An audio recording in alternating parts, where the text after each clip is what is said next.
kadde ka interview kalungi mama Black Man wenno olinga byakulya naye mukwano badde nyinamu obuzibuzibu nyina wenjagala okulaga wano speed naye bwe nagenda n'emmotoka nga nekoze delivery ekisajja kino tekigenda kumpa okyekola delivery kannekola delivery naye ndakola nti naye wa boda wa wano mukyanja wano ate ffe tukyabikola ebyo maye mujja ne musula eri essonde ne mulowooza nti zimanyi n'okuba nowa boda wange kubanga obutuufu ngenda kuleka wano emmotoka naye kati walifunye omuntu gwokubira najja nanona speed affe wano tukozesa ride now app ogimanyi ride now ofunirako genda wano genda ku Apple Store teekamu ride now ogirabye yiiyo ebintu byabwe dakiika bbiri nga bangi nga bakufunye dda kati omusajja mugenda munyamunyamu luseke nyamunyam sawa yakwekola delivery omwana ow'obuwala nga this is nice wetwale dakiika nga bbiri kati owa bodawo wuuno maama nga ayanguye azze mangu anti gye bayita ride now owaayo omukyalo ono nedda mukwano otuula mabega mwamanyira okugiraba oti muwereyo lumenti yino oyambale saagala okube mutwe wansi omutwe gwe gutambuza food for the soul ansooke gitwale ku delivery mukwano tugende boosi omutuusa bulungi eyo ngambako ng'otuuse ekyo kye bayita ride now let's ride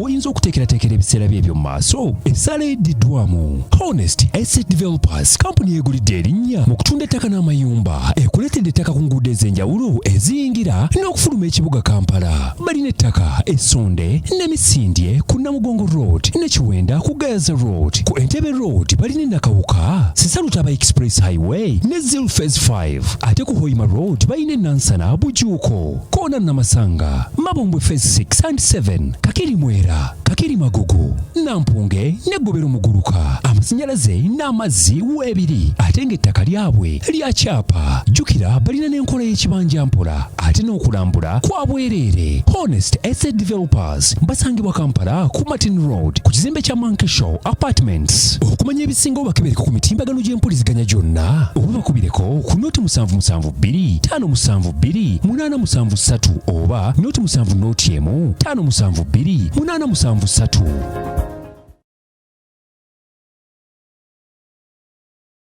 Ale ruzungu kade kazuku tujikole sawa namba ruzungu ruzungu tugenda muza kujere kutoka ntoko ndimbuzi ndi ana bubura babaddi abakyala wale somoyo mbenyebuto katonda ya chembuto genda weji waminge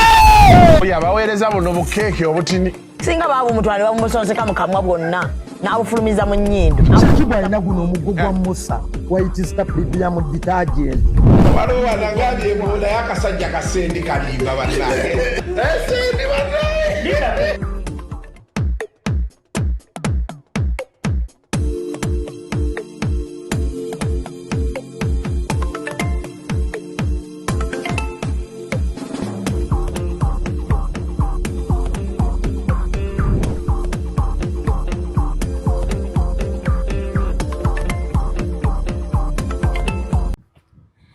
Kale. Welcome to yet another edition of Kasuku Live. Video no wono girabira tujja kuba tuwunzise ffe wano olunaku. Tugenda kuba tugenda. Olunaku olwaliro negatiddwako Saad Niga. Saad Niga guno gwe gusoose ku Kasuku Live. Gwe gusoose. Oli otya? Tibulungi. Saad Niga ono yaliko chairman wa Friends of Kasuku. Kati nga yatukwasaganyiza diaspora. Yonna international chair. Yes, international chairman. Saad Niga chairman asingala disi amanyi. Kali kankubiza. Kali kakubiza. Obuyinza walina obukozesa. Ekintu sowe tukiwa omuliro. Okyongera omuliro. Abasajja bannoonya. Bagamba sebo go agamba mbosi batugamba osingala disi amanyi. Amanyi go gali luddawa. Ngo bagamba gali mu Kasuku. Nga bajja banoonya Kasuku nga bamuwulirako. Obulamu bugamba butya? Musiubi. Soka okugamba nti so tuweeyo aka moment akajjajja akasiriikirira ako saasobola bbeerawo wali bwero naye nga buli ekikuluma nange kinnuma kitegeera bulungi kitegeera so nagezaako okuba amasimu eno neeno naye nga nategeera akaseera nensooka nenkuwaamu obudde ate era ekyo okimanyi nti nsooka nenkuwaamu obudde n'omala okutereera so embeera yali nkambwe nnyo yali nkambwe naye kati esaawa manye nti ensi bwetyo bwetambula ensi bwetyo bwetambula gwe waŋŋamba gy'oli eyo naye ensi togiteekako amaanyi ensi teyeetaaga teekako maanyi Saad tutambulira awo jjajja oyo namulabako okimanyi bwe twagenda ekisaasa eno gye yali abeera enaalya gwali mulundi ndowooza gumu awo bwe twagendayo naawe so omuntu gwe wali olabyeko so n'otegeera feyini eyo so nange gye nali mpitamu so naye nga life moves on fenna lyekkubo lye tulimu byajja bityo bintu si byangu naye nga Abu Dhabi eri etya Abu Dhabi gyeri eri cool yensi gy'ogamba nti ensirifu teri kerere era ye abakozi naliko eyo Abu Dhabi hengo ekifo kiringa ekitali mu bantu yo nsirifu actually bw'obanga oyagala famire yo nga famire kuleeta famire yo nungi ku famire ku muntu azze okuwummula obuwummuzi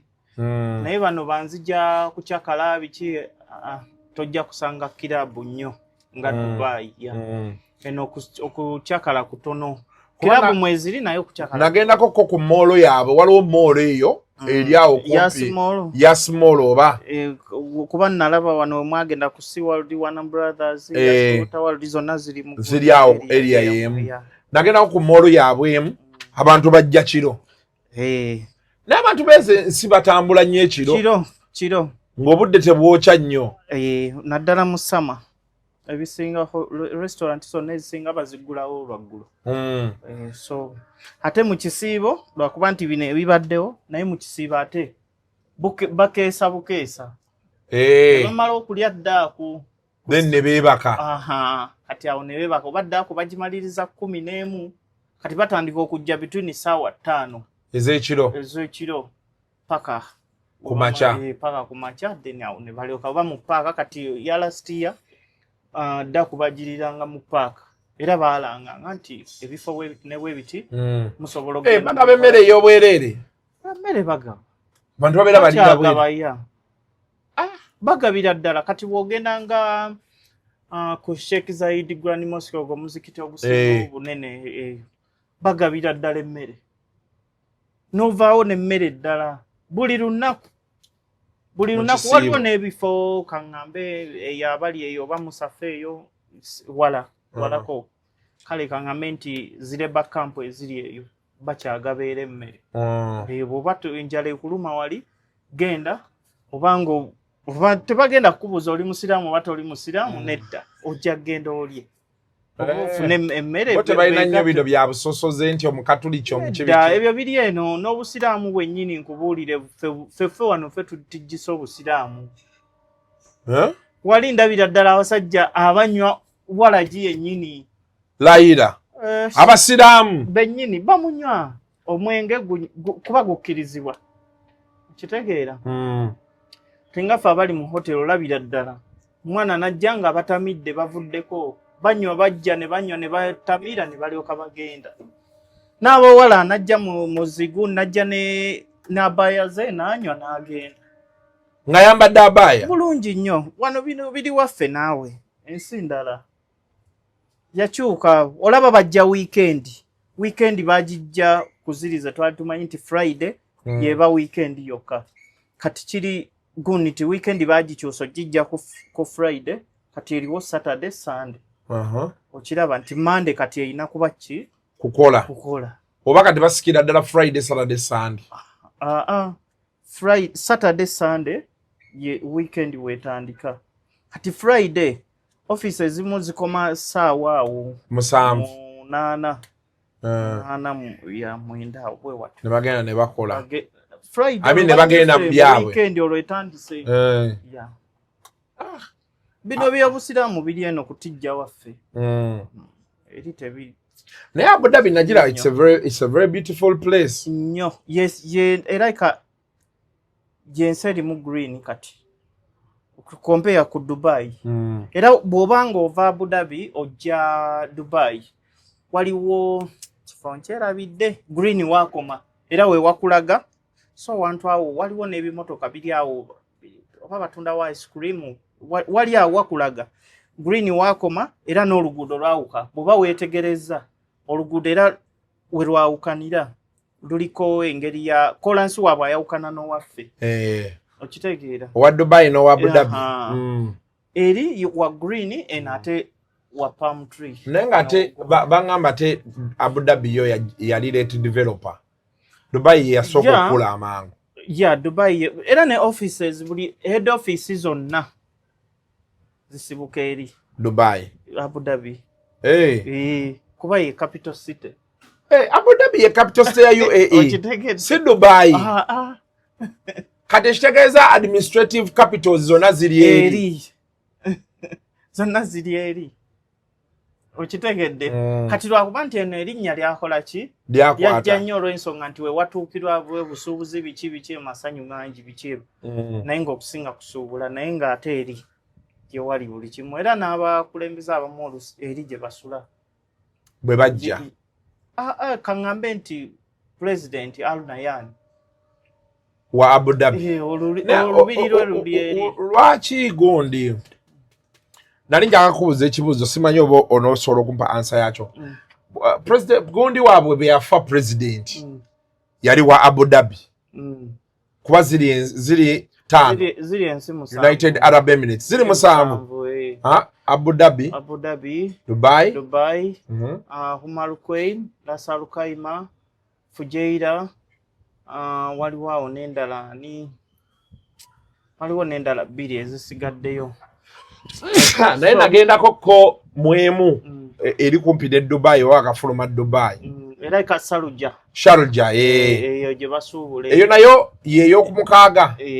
naye nga bo tebakulaakulanye nga ba era eyo waliwo watyo era bw'ogenda nga bw'ogamba nti ani eno Ras Al Khaimah ey'omusanvu eyo side naye bw'ogiraba nti ezimba buzimbi eri mu kkula bukozi kati ezo zo ziri awo bwe zityo naye nga kati eringa zendaba nti etambudde eno gundi Abu Dhabi kati eddukira ku speed ya yiriyiri era bagesti betufuna bava Dubai ate ne bajja eno kati nga bonoga nti weekend bava Dubai ate ne bajja Abu Dhabi olw'ensonga nti beach zaayo ate zo nki ziri congestion abantu oba bwe bakiyita ziri congested omuntu azze ne famire ye tasobola ate kweyagala nga ki ng'eno ku Abu Dhabi ng'eno Abu Dhabi nti eno waliyo privacy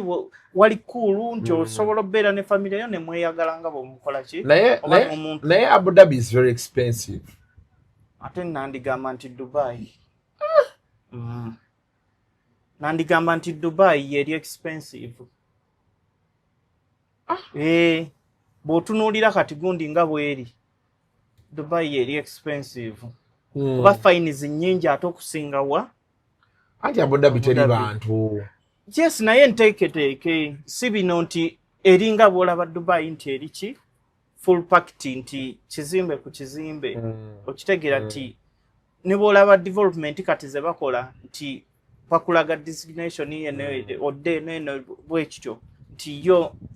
eri gundi yadde ebimu bakyazimba tinga bw'olaba nti kati bw'ogamba nti ebifo ebisanyukirwamu kati byonna ate kati byemmanyi ebinene kati ng'oggyeko Dubai eyina eno Coke kampani ya Coke eno yani studio waliwo kampani ya Coke eyo Coke oba studio balina ekisaawe Dubai kiri nga kya arena mubeera abayimbi biki ebyo bwe bityo era bwe bava eri bajja ate Abu Dhabi waliyo gye bayita Saadiat night bebeera eyo so baserebu bonna abasinga gye bakola ki naye ejja bazikolera eyo bakyenkaŋŋambe nti bayinawo Etihad Arena eyo Etihad eyina ekisaawe nti buli muyimbi azze oba buli muzannyo ogubeerawo oluusi bagikolera ki eyo nti waliwo capacity emala abantu balina ne gondi balina ne balina Formula 1 race track eyeggalawo bagiyita Yas Marina F1 eri Yas Marina eri Abu Dhabi eri Abu Dhabi so bw'oteekako ebifo ebirala kati ebireeta abantu eyo Louvre Museum ya Sheikh Zayed nayo mpya bakagigulawo zonna ezo museum baggulawo nzigule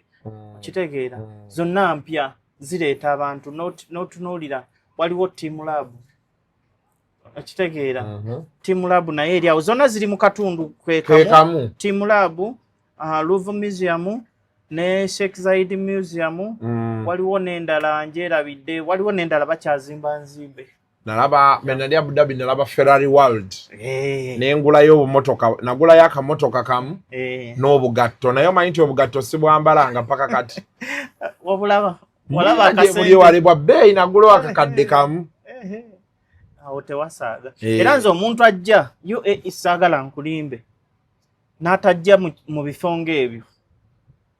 mbasibala nti azze Sea World najiraba it's a very good place baina wali bipingwini eyo nayagalayo nyo WB they made their own snow ate gwe wakolera ku baana naddala family abaana baagala nnyo oyo gundi ani oyo Spiderman naye saayingira Warner Brothers bagindaga bulazi awo wansi nayingirayo nengenda mu eno gundi ani roller coaster nalaama omanyi okulama kati waliwo ekyo kigundi ekyetoolola bwekiti kiringa engalo zange zino bweziranzikoze kati mutuula n'otuula n'omulala kati bwekigenda kyetoolola bwekiti kyewunzika kati omutwe ne gubeera ku ttaka ziba eddakiika ekinono nnyo ndowooza 5 oba 10 naye nga sipiidi eri awo omutwe gwewunzise bwe guti hata nsesema ebyenda nina kye nalaba wetwali ku oba ku Ferrari World bw'obeera ku Ferrari World kiri awo eyo gundi era bw'oba okiraba oti okuba sipiidi eyo gundi eyo oyinza okuzirikira okwo nagiraba baali baŋŋamba tugendeko naye nalaba ruutu ze kyatwala wano kyambukira ddala eri bekiti nekikka omulundi gumu neŋŋamba baaba wawanvu awantu awo wanene naye eyina okudduka gundi eyo roller coaster eyo eyina okudduka akitebereza sipiidi ezo zedduka okumala akaala ako kalamba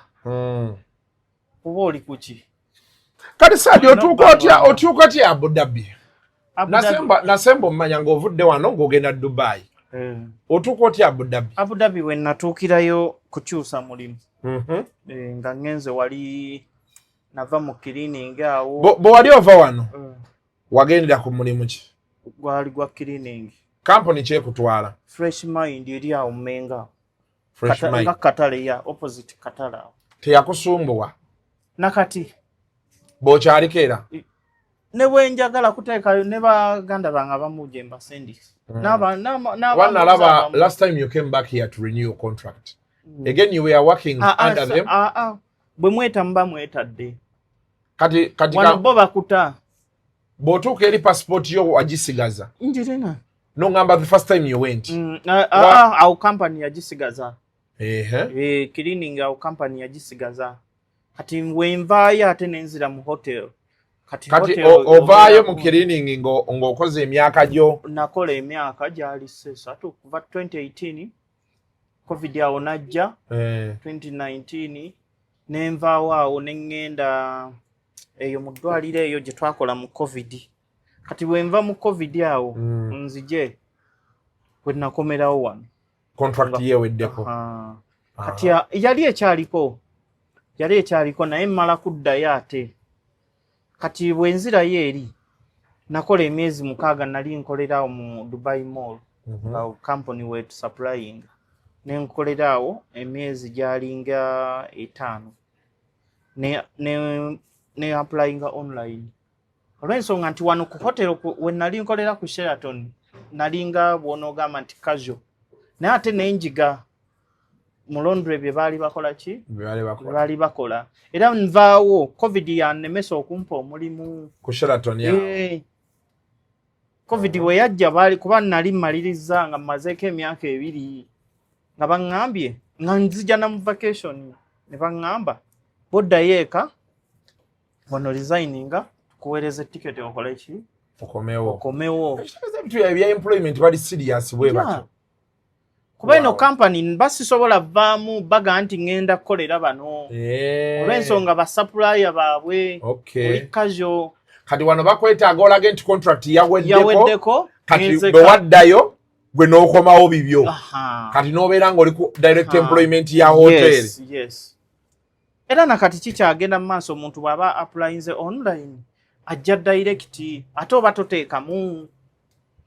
so abantu basobola okuapplyinga online bulungi nnyo omuntu lwakuba wano tetulina budde abantu kale kaŋŋambe oba tebalina budde kufokasinga ku ekyo ki kye baba baagala kaŋŋambe nti tewali mulimu gutaliiyo eri nga tosobola gwa applyingira wano n'otafuna visa na tiketi yabwerere olina ebifaanizo gwe jasi ne bw'ofunayo kakoosiko katono wano n'omanya nti kati kano kensomye tandika okugenda ku online genda ku Indeed genda ku LinkedIn genda ku ezo bwezityo ojja funa omulimu kubako baba direct ku gundi zaabwe n'oweereza gondizo application nze kati gwe nafunira ate guno omulimu ogwa hotel nagwa applyingira ka app bakayita Hosco Hosco ye HO SCO Hosco ogendako no applyinga no registeringa osooka ku registeringa bw'omala oku registeringa then n'okola ki eba ekuleetera wali buli kimu Hosco yeno Hosco nze ndi registered wano okalaba ndowooza soko kalaga abantu saagala bakusunguwe kaakaaka okafuna bulungi mutyaba ako kangu Hosco no signinga app no signinga in buli kimu ng'era bw'ojjuza gundi app no loginga in zo n'otandika oba ekyo bwe kiba ekyo kikusumbwa genda ku Indeed yeyo buli omu agimanyi mpozi abaawano yino njagala abantu bino tubibalage baleme kusumbuwa nnyo omuntu ova wano bulungi nnyo naddala omuntu Indeed efaanana bwetyo n'ozogiraba saagala muŋŋambe tuwe ennamba ya Saad simanya biki oteekamu location wawoli okwagala obbabba manyi bakwata akaliro oteekamu location yo olumala ogiteekamu kati ogiraba ndowooza emirimu wano bw'oba omanyi nti okisobola gino giba direct ku hotels akitegeera eri bali bo ne baggamba ekitegeeza kati kulaba wano ekitegeeza bo tebalina kino nti twagala wa wano osobola okubeera ng'oli Tanzania ne bakuteekamu tiketi byonna obifunira nojja kati bw'otuuka eri bakufunira w'osula bulungi nnyo oba ofuuse gundi ani employee waabwe era direct ogenda direct ku mulimu then just kyebasooka nga wakatuuka kuyisaamu wano kusomesa ebeera gundi orientation yes nti tukola wetti hotel life biki bwe bityo so nobeera ng'obikola ki nobeera ng'obimanyi so kati for you kati bw'ofuna guno omulimu gwa Sheraton kuba nasemba omanya ng'oli ku Sheraton era awo lwensooka okujja e Dubai wali ku Sheraton oba wali Abu Dhabi awo nali ate nkyusizza ng'ogenza Abu Dhabi nkyusa 2021 we wajjira wondowooza najja 2022 oba 2022 kati ate nga nkyali muki mu Londres I remember nagamba nti nfunye off naye si yaki siyale jo sasobodde yeah so ujira mu 2022 kati 2022 ngawedde nkomawo ate eno kati mukuddayo nenkola cross training mu front office nga gundi nga bono ga concierge reception and doman byonna biri byebimwawo domani obeerawo ku gwe otuukira kunze nze first kuggwe guest mu hotel gwe nze asooka okulaba nze akwaniriza negamba Mr. Kasuku welcome to Sheraton oba bweti yonna hotel linya nenkugamba Mr. Kasuku how was your journey? Are you feeling well? Kwega welcoming with a big smile bichi okitegeera. So no feeling comforting towards you in good hands or in good place. So nenkubuuza how many luggages you have? Nenzikebera nti oyina ensawo mmeka nti 5. Tyo, Mr. Kasuku, this is your luggage tag. You can proceed with your check-in. Nenkuwa direction woyina okukola ki? Okulaga ewali front office desk. Bagenda okucheckingira in. But before checking in, oyina ofunawo ka juice, katawera akali kanyogoga tekanyogoga kawunya bulungi nosoka ne wesimulako oba olina mwakafufu no refreshing. So ne bakuwayo ka juice no feeling comfort. So olaba keyeyo nti woboze 5 star yeyo standard kati okola mu 5 star. Yes sir. Wokola kati ye okay sijja kubuzaawo abantu bayinza okwagala okusombowa n'ebisigadde edda lekawo oyinza okwogera ebintu fitina y'omunayu ogenda okulaba guse awandiise ono omukozi wammwe ali eno ayasama naye era abasinga bandaba naddala abo abataxi bayithawe noono gundi ono omwana kanyike omujjukira aliwa kanyike ono yali mu Friends of Kasuku so yatuwaayo n'embuzi tojjukira kanyike va ku Morris kanyike naye waliwo kanyike ono waffe ono yali yakajja mu group awo biseera ebyo alaika tomujjukira namusanga eyo musajja atuna era yaŋŋambye mukulabire yampeerezaayo ki talina kye yakuwadde yabadde mu takisi alekera so kanyike nkutumiddeko nnyo big up on yourself tuwerezeyo embuzi tugirye Easter oyina abantu eyo nabo abakwagala abantu buli wamu abantu beeyongedde okwagala Kasuku beeyongerera ddala sebanti bagamba Kasuku weeyogeza weeraga naye nja kugwa n'omu ku street ya Abu Dhabi n'omuntu banzijewo asigale wanneegayire Kasuku nawe bantwale naawe era olabugira nga baga naye olabye musajjawo bye yakoze bano bagamba muganda wo nebaga yes muganda wange ate mba namwega tosobola muganda wange ekyo tekirivaawo butereevu so bwe tutyo bwe tutambula so kati wano okulosinga otya okuva mu Dubai oba odde Abu Dhabi kuba Abu Dhabi tewagendera mu laundry mwenagendera gwe mulimo gwantwala gwe napulayinga so applying oli Dubai n'ogusaba ne bakuwa ne bampa nakola online interview ne baŋŋamba is okay nensifutinga ne bampeereza transportation enkima okuva Dubai kuntwala Abu Dhabi era okutuuka njantuusiza ku accommodation ntetta okutuuka wali nga n'obuliri bwange bwayazibwa dda buli kimu ekiri bakuteereddewo ka chocolate bakuteereddewo sukaali ekikopo biki bonna byoyinza okukozesa awo nga sula ku hotel kati awo mbandi staff yali gundi yali accommodation ya hotel naye ngeri ku hotel it's like a apartment boba in apartments kati right now okola ngani right now ndi mu front office front office kati nawe oyambala uniform not kake enkofiira wendi ate siteekako nkoofiira kisinziira company uniform gyeyina naye wano wembadde tewaliiwo kuba nashifutinze ate nenfuna endala neera mu Abu Dhabi wafunye hoteli endala era nayo front office oh wow ne kati kiri kitya tulaba bomu ziyitiŋŋana emizinga kiri kitya kati Abu Dhabi twazimanyiira lwakuba nti olaba system wano nga bakuweereza olulaba alati ngodda munda kuba lyetteeka atodda munda anti message egamba dda munda ate nga bagenda kukuba ekizimbe anti kiba kyangu kya kutulesinga bamanya nti enamba y'abantu bano yeesula mu kizimbe nti gundi ne gundi nga ne wabeerawo lisiti gundi ne gundi nga talabika ekyo kyangu kya kukola ki kumanya muntu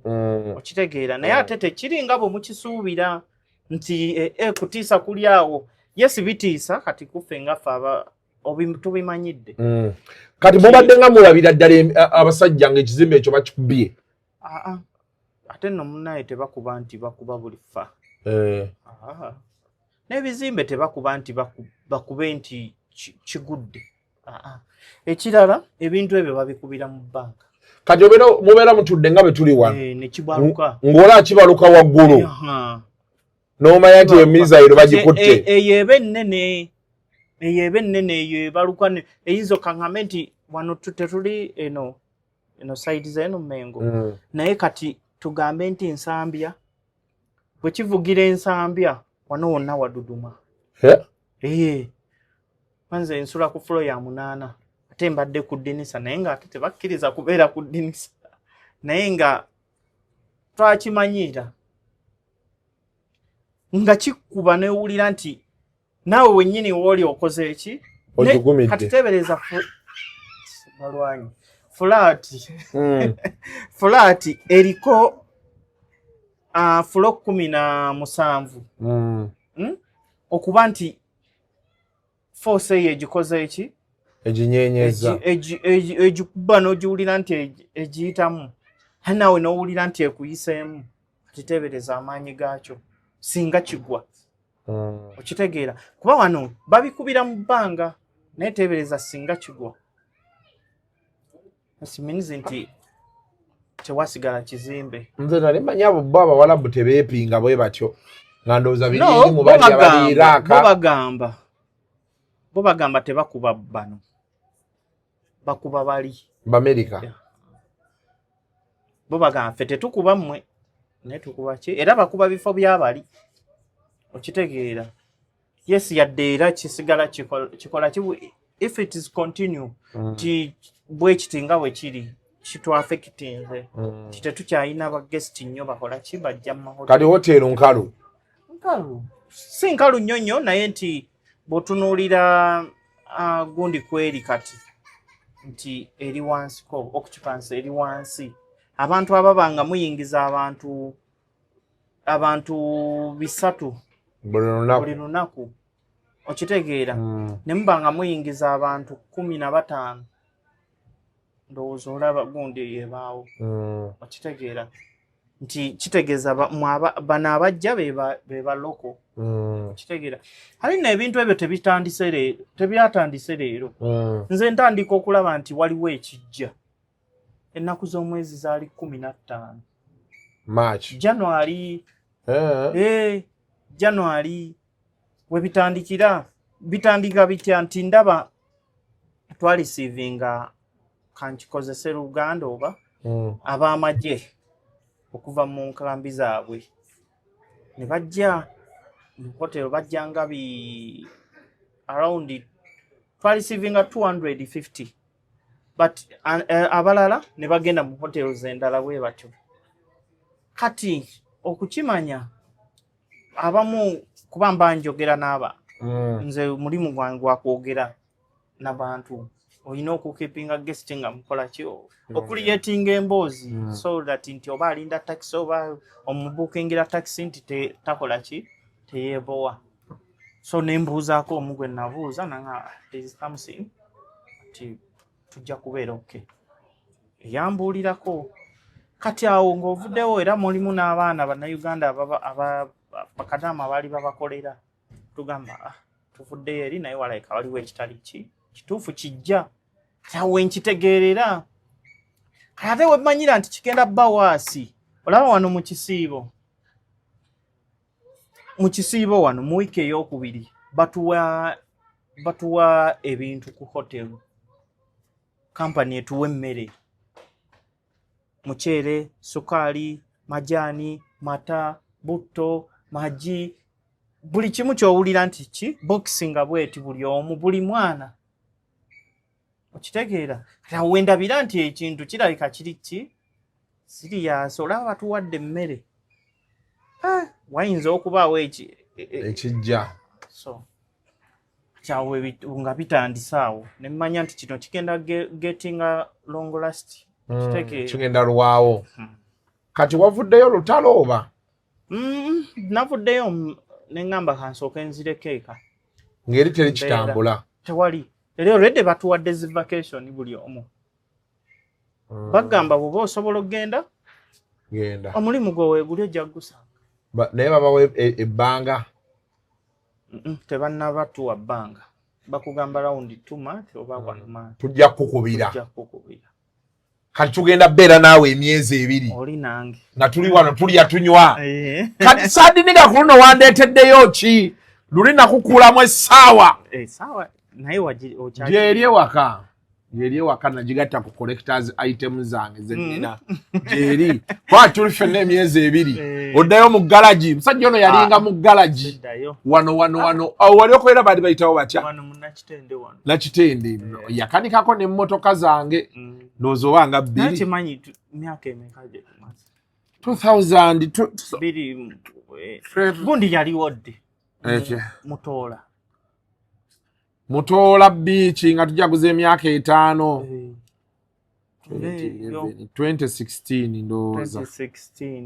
kati giweze emyaka 10 baba nga tuli ffenna naye abasajja beno wansi ku galagi obawulizaako bacyankala nawe zavaawo bazisengula zavaayo galagi ewansi basengula ndoli nagendayo awo emabega eyo last year kati sinatambula sinagendayo naye nga basenguka abasumaali bagulagulayo eyo ne bagenda nga naye kyaki ya kiganda yo ekyaliyo kyaki gyeri niwa kyaki yagiteeka eyo gyayagala yobamuwa emirembe owa ekisoboka naye ekyeyo olina kyokifunyemu bingi biwera kwegamba oli mumativu ndi mumativu nti ekisinga obukulu kufuna wuwo okufuna ewuwo naye nkubulireko omanyi nti okusula mu nju yo kinyuma feeling endala gomanyi okutuuka neweebakanoga nti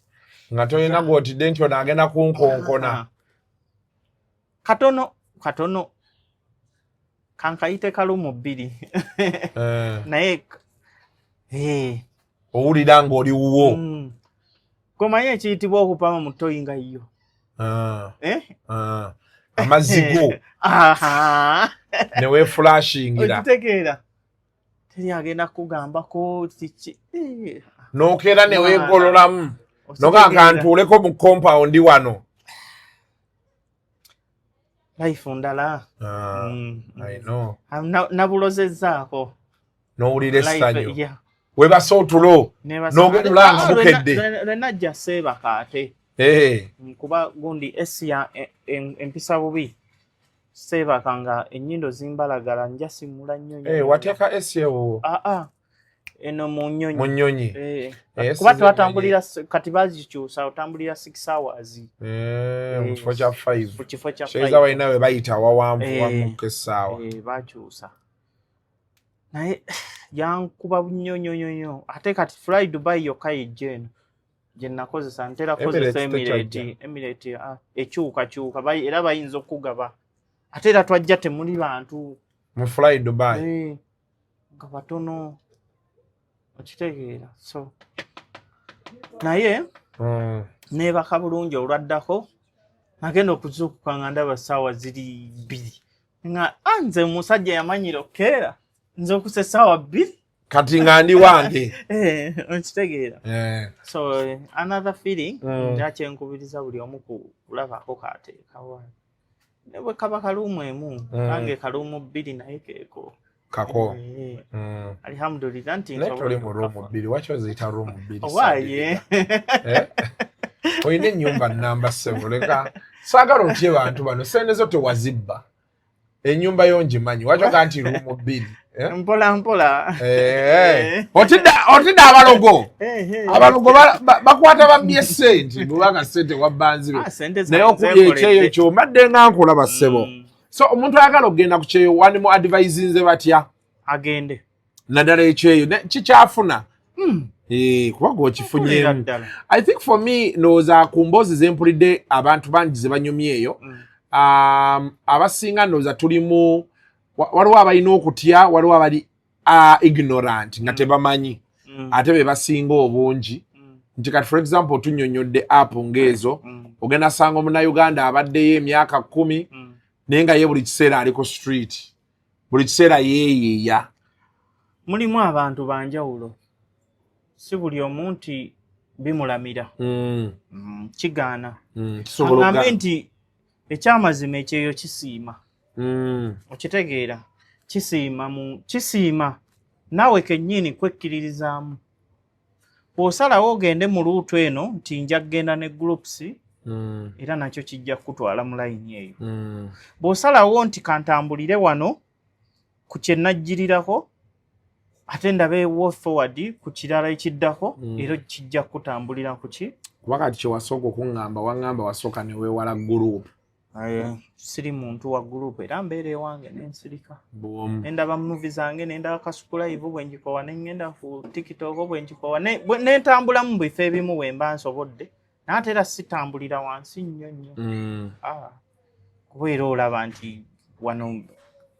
njasobola kugenda ku hotel eno kuba nnyina okuyiga ebintu bingi nsoma okitegeera osoma kati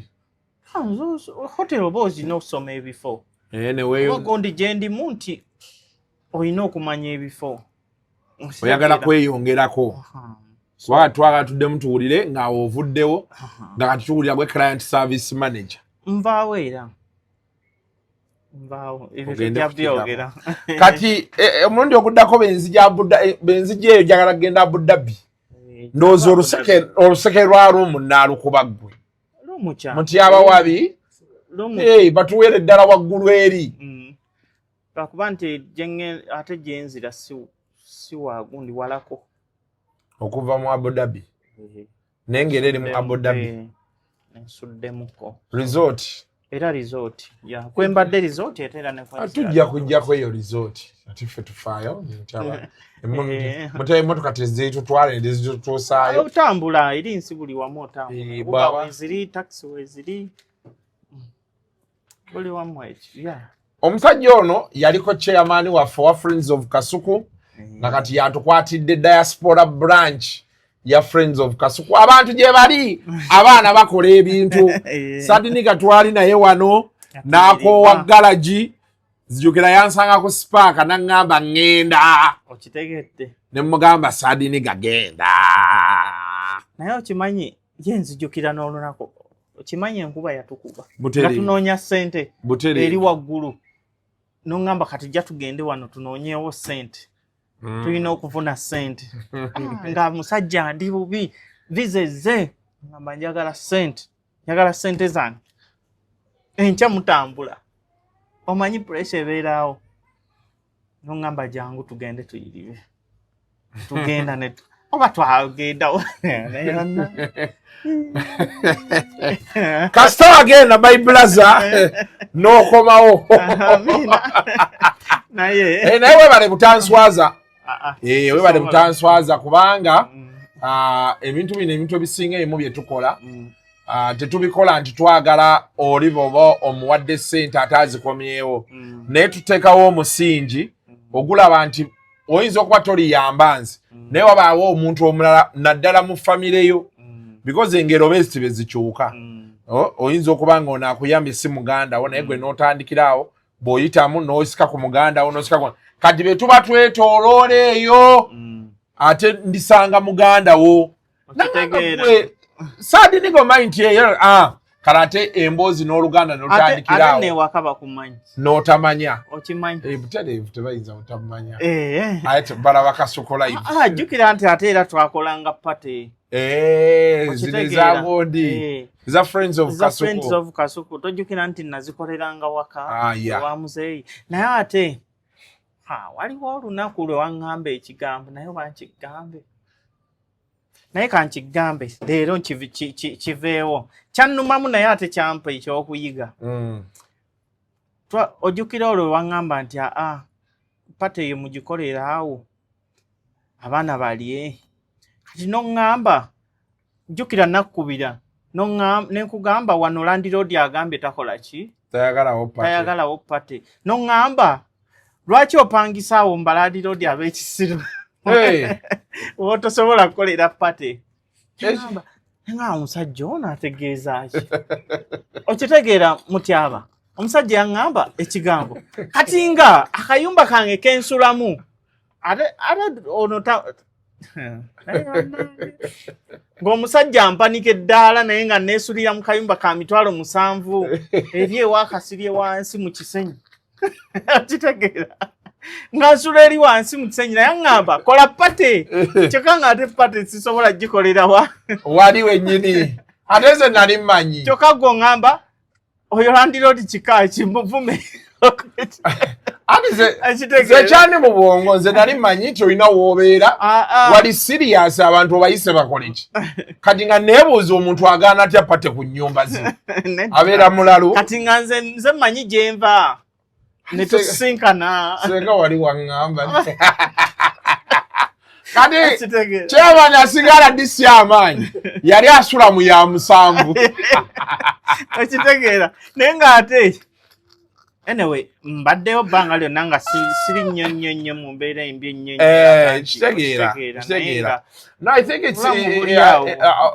kati example kyerina okuwa abantu abalala nakigambye Seimo gatukola naye interview omuntu yenna alina okusobola okubeera contented w'oli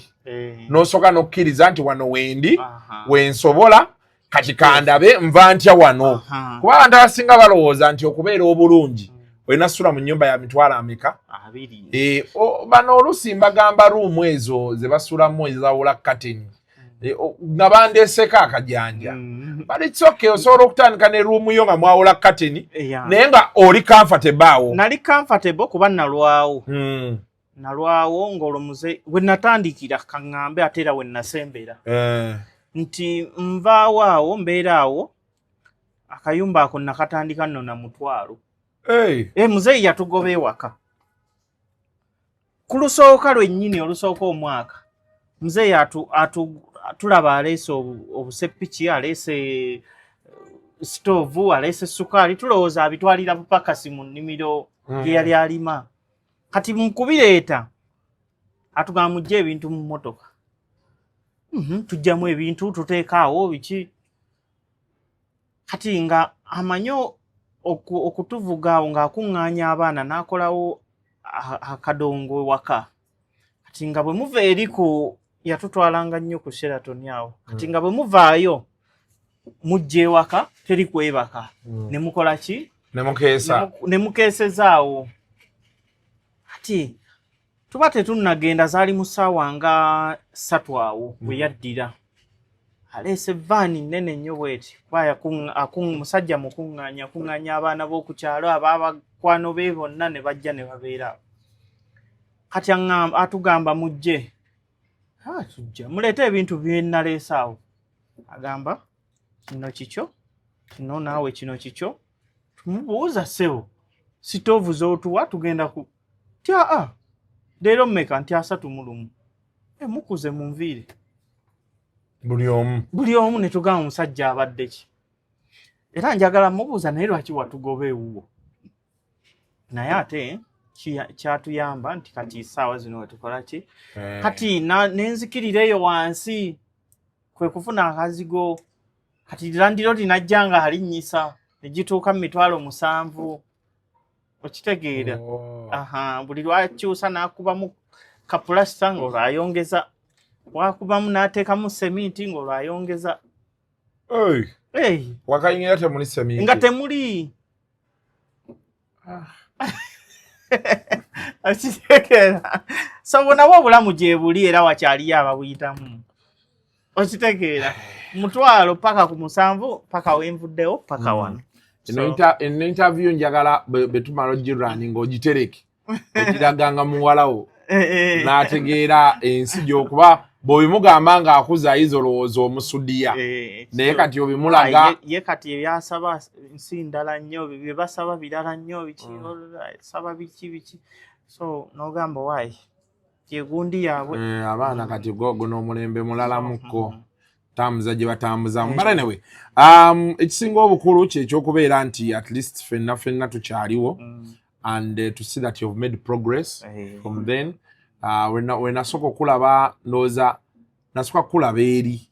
wasooka n'okomawokko nga sinnajja nasooka nenkomawokko nenkutunuulira benti nenziramu nenkwambaza kyovulo kyo benti neŋŋamba Katonda w'amaanyi omusajja ono olaba ali okitegeera. Kati naate awo wetwajja jjukira nalina akaduuka ka sipeeya wali. Yes. Awo kati oyo omuwala gwe wasangamu ye yanziza emabegera okutuuka okulowooza bino anzibye. Nalina omusajja baali bamuyita Mwami Kagolo yali maneja wa banka ng'akyali ku Equity awo ku Equity ekatwe. Kati yampa ssente yampa obukadde bwali 2.5 jjukira awo nali nvudde Tanzania. Nga ninamu akasente kange nalinamu bakamu kitundu nono nampa 2 kati nengattagatta nengula busipeya bwange nenkola ki nenteekamu kati nga mbaze nti wano wenjiri beno abaana akaduuka ndeseemu omuntu akola ki akutundirako. Kati omuwala n'atwala kapito yenna jjukira nnina osasula wano looni okitegeera. Kati mu kusasula looni eno ndaba nkalira kaduuka kakalira siraba kiddako n'ogamba kanjirinnya. Kati kwe kulowooza eyo fresh mind eyammenga awo neŋŋenda awo ne mbagamba mwe mwatwala baganda bange nange njagala kgenda mbagamba oli serious ogenda ntiye kisasula bannasasula miliyoni zaali 4. Waliwo omwami awo nannyiniyo bamuyita Wahabu musajja mulungi talina buzibu era tosobola wulirayo complain yonna sigiwuliranga. Ate sirabanga nti yeeranga nti sikirabangako. Kale so wekityo tweyanza nnyo Saadiniga tukyali naye wano emyezi 2 paka we banaamuga nti komawo tutandika okukola katulabe ebintu ebinaaba bitambula tujja kuba tumweyongeza tulabe emboozi eno gye yeeyongera. For now enjoy the rest of your day mubeere bulungi. Bye bye. Mweraba. The views expressed on Kasuku Live do not reflect those of the host, producers, or management. They are solely of individuals providing them and do not represent or reflect the official policy or position of this YouTube channel.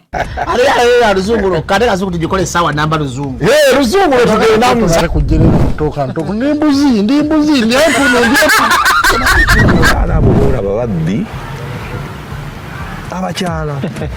wereso omuyomba enyembuto Katonda yekyembuto genda wegiwaminge yabaweereza buno bukeeki obutini singa baabu mutwale bamusonseka mu kamwa bwonna n'abufulumiza mu nnyindo. Kibwa alina guno omuggo gwa Musa wayitista premium detergent. waliwo wanagambye ebola y'akasajja kasendi kalimba bannange.